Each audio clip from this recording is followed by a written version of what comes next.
tänan sind, armas keha. Aitäh!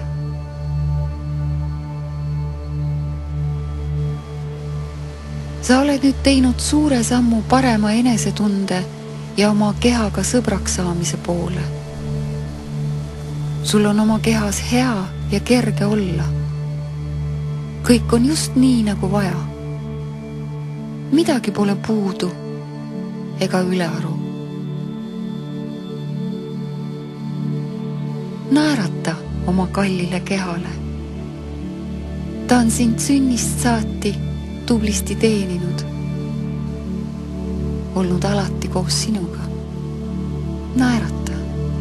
Sa tead, et sina oled sina oma parimal moel, koos oma naha ja karvadega. Sa tunned end õnneliku ja ilusana. Tulles tagasi oma tänaste toimetuste juurde, jäta see tunne meelde.